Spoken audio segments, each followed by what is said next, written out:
Hello, my name is Gary Nelson. I want to welcome you to our aquaponic hydroponic greenhouse here at Delsea Regional High School.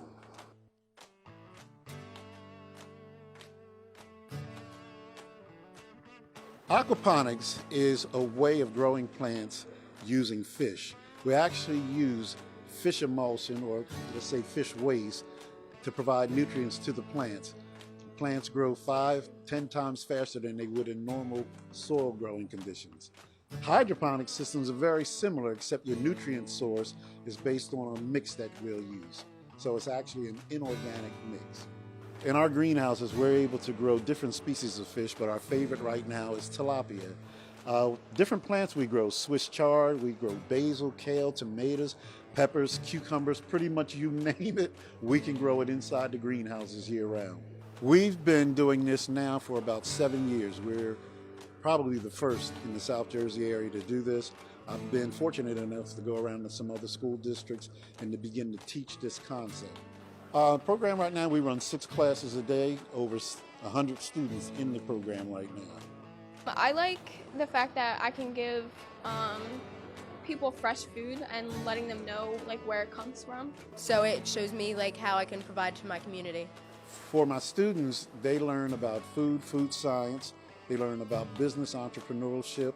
Either going to go with computer engineering in order to have new technology that I can use in greenhouses probably. I actually want to be a designer, like either floral or in the fashion industry. Well, I either want to start my own greenhouse business or a vineyard. As far as a business model, right now we're using a partner, CSA partner, Community Supported Agriculture, Sabello Farms, and what we do is we grow the food, we package it up, and they pay the students, so they get to see the exchange of money and how a business actually operates. We're also an FFA chapter, we're the Delsea chapter, and we've got numerous awards, plaques, a lot of first place things that we do, because we do a number of things. Besides this, we also do ornamental horticulture, floral design, landscape design. But this aquaponic is really, the premier of the class right now. It's something that's definitely needed, especially right now when we're concerned about the food that we eat, where it comes from, how healthy it is, as it relates to disease in our country. Growing this way, we know that we're growing healthy food that is really nutritious for your body.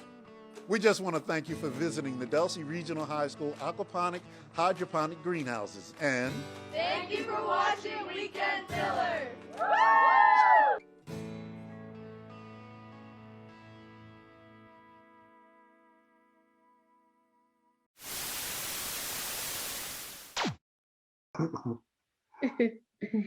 Hello, everybody. This is Trish from Urban Farming with Trish. We have a very special guest today, Gary Nelson. He is an educator. Gary, thank you so much for being here. I'm glad to be here. May I ask what type of educator? You know I can't say the word correctly, and I'm going to be honest and tell the world that I didn't want to screw up the word, even though I think I know. But what type of, what do you teach? Well, I guess some people would say agriculture or ag science, but I run a course called horticulture at 4 different levels at Delsea Regional High School. Wow. And how long have you been teaching that course?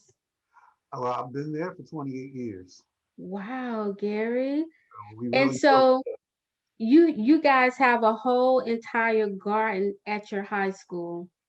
Right. Well, we actually got several areas. We have a courtyard garden, but I run and the kids take care of that, but I run the greenhouses, and my greenhouses are aquaponic and hydroponic greenhouses.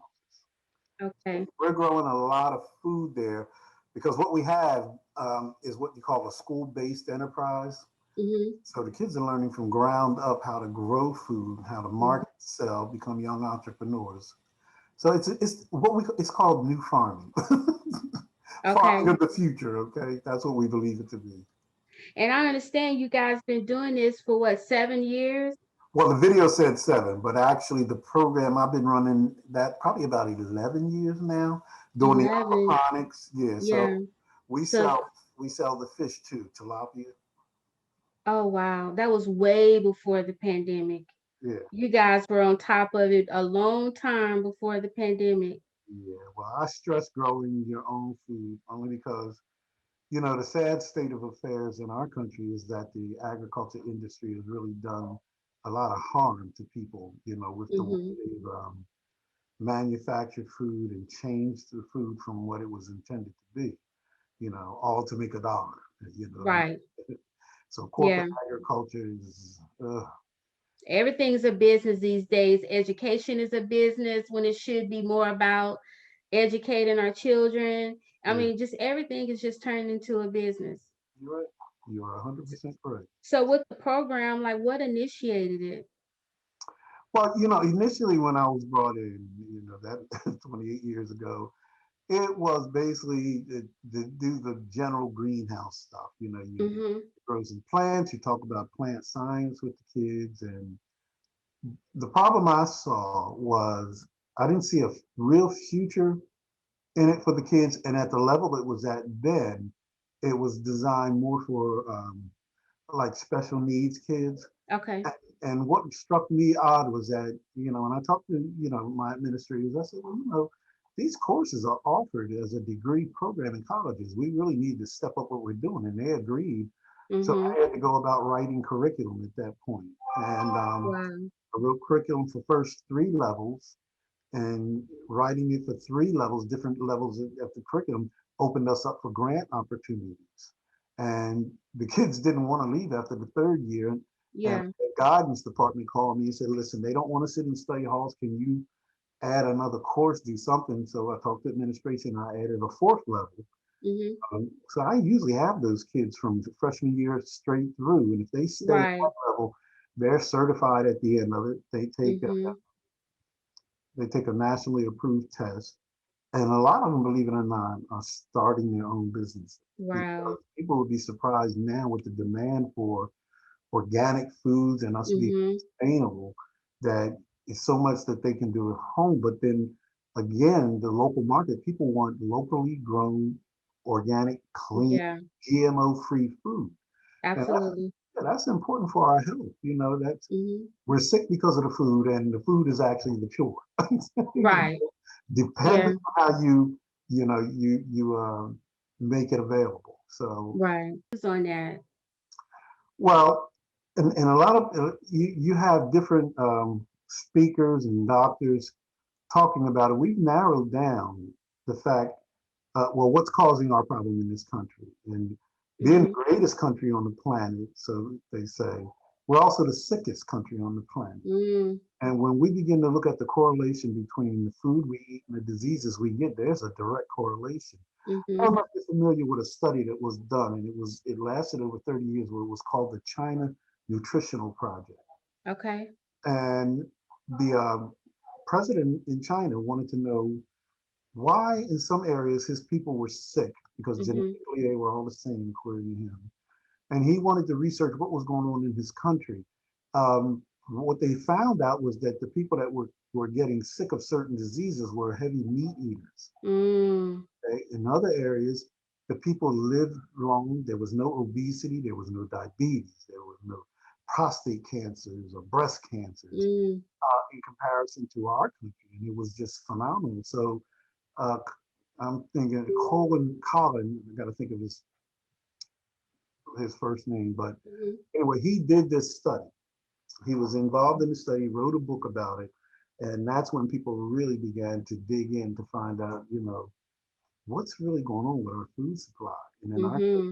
you know, you say capitalistic country, when corporations took over farming, that's when the problems really began. Yeah. Because people think that the meats and things that they eat, oh, the cows are out in the field frolicking and running around eating Yeah. grass. No, they're not. That's what we believe. Yeah, and that's not the reality of what's really going on.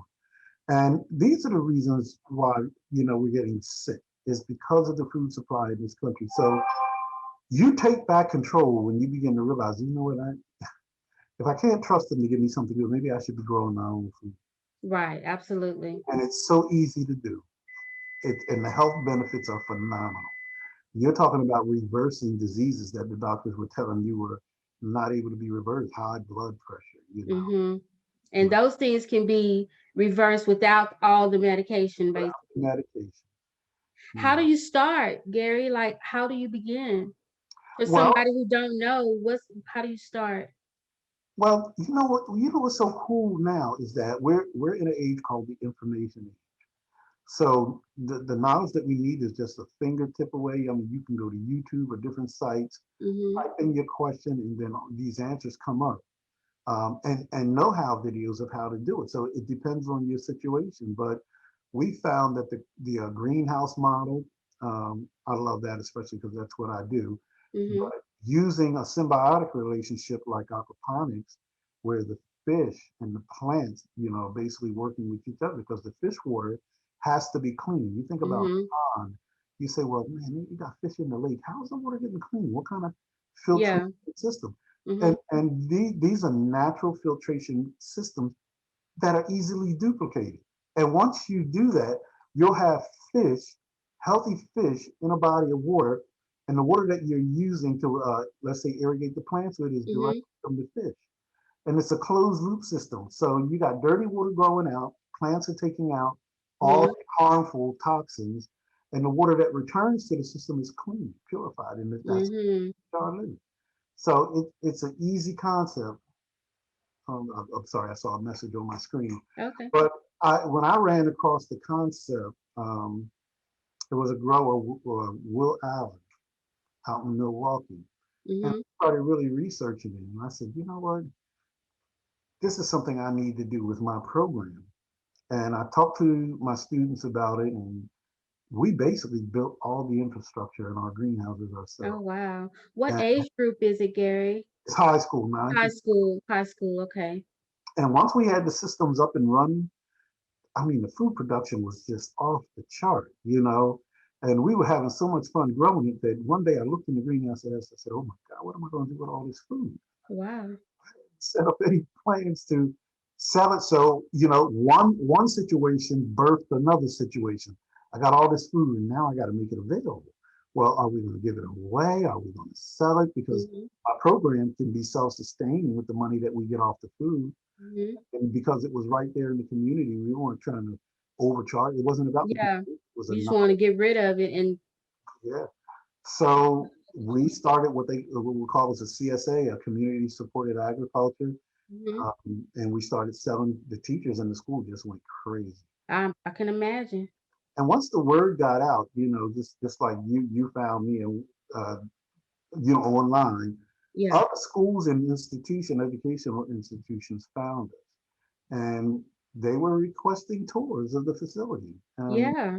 That so we all got real excited about that. So Mm-hmm. it really got to the point where we were probably given 3 to 4 tours every week during the school Oh, year. wow. And colleges and universities. Temple's been to our school. Mm-hmm. Community colleges have been there. Rutgers, the Sea Grant Institute. There's Mm-hmm. a few, but they all came to see exactly what we were doing. And Right. of course, the school. I presented to the school board. Well, I had the kids do Mm-hmm. it. And once you have your school board and administrators involved, you can really grow the program. So 2 years ago, Right. they built me a second greenhouse. They said, I definitely hope this inspire other teachers and other educators to take that initiative to start this particular program into their schools, well, you know what? especially now. You're right, but every school should have a setup like this. Mm-hmm. I strongly believe that because you talk about food costs and making sure your students are eating healthy foods. Mm-hmm. And sometimes I'll do sampler boxes of food with recipes because a lot of times people say, well, what is this? I said, well, that's Swiss chard and this is Russian kale. Yeah. And they have no idea how to prepare it. And it's really Right. easy, but it's delicious. Healthiest foods on the planet. Yes. So now I think we're doing a real service and my kids are learning I so think much. you are too. I think it's just a blessing. It's just a blessing. And you're really lucky that your school and your administrators, jumped on board with you, because I know in a lot of communities you would think that really need it won't approve it. Well, that's funny you said that because I didn't ask. That's the funny Okay. thing. Well, see. I went on and did it. Yeah. Because it wasn't like they were coming to visit us Yeah. all the time or anything. They were like, okay, kids are doing good in horticulture. Thank you very much. They take care of the courtyard. They, take care of the flower beds. Have at it. And when we put it together, um, I remember this. The vice superintendent happened to come over, who was new at the school at the time in that Mm-hmm. position, and she saw all the trophies and awards Yeah. they had won, and she said, "Well, what's going on in your greenhouses?" And when I showed her, she was blown away. She said, "You've got to do a board presentation." Absolutely. And once we did that, and I let the kids run it, and let the presentation, we did a series of probably 3 or 4, but the board was so on board that money Mm-hmm. that I didn't get budget wise previously. I mean, it really opened up. They said, "Grow this program, take it, Yes. make it grow," and that's So what we do. yeah, I was just curious about the weather change, like this winter. Hmm. What do you keep it going all year, or is there Oh a part yeah, where you all yeah. year? The winter time, school year is our prime season. So yeah, we started up in September. As soon as they get back, I'll keep some things going during the summer because Hmm. we have fish. I have to go up there in the summer anyway because you can't Yeah. shut an operation like that down totally. You can scale Yeah, because somebody got to feed the fish, right? Somebody have to feed the fish. The the fish. kids, they'll come in the summer. They Hmm. like to come in and spend an hour, in the greenhouse working, feeding the fish or whatever. But we have a good time. We have a good time. Right. My job, as they say, is not really a job. If you ask me, I'm having fun. Right. You doing what you love, and that's what happens when you do something you love. You're Mhm. giving back to the community. You're educating those kids on how to be self-sustainable, how to Mhm. be self-sufficient. Right. That what you're teaching those kids will stay with them for the rest of their lives. And you know what? I really believe that because their parents really begin to get involved. The Mhm. kids are going home telling me, we're raising fish, tilapia, and we're doing this, and I let them take videos with their cameras, and the parents are blown away. They're like, wait a minute, Yeah. you know.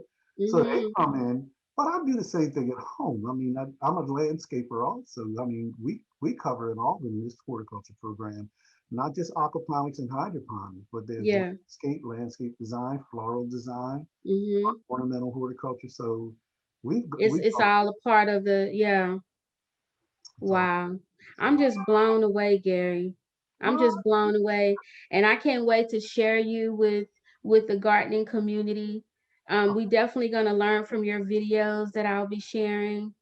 Is there any words of wisdom that you want to give us gardeners or the us we are inspirers at this point because we haven't done it yet.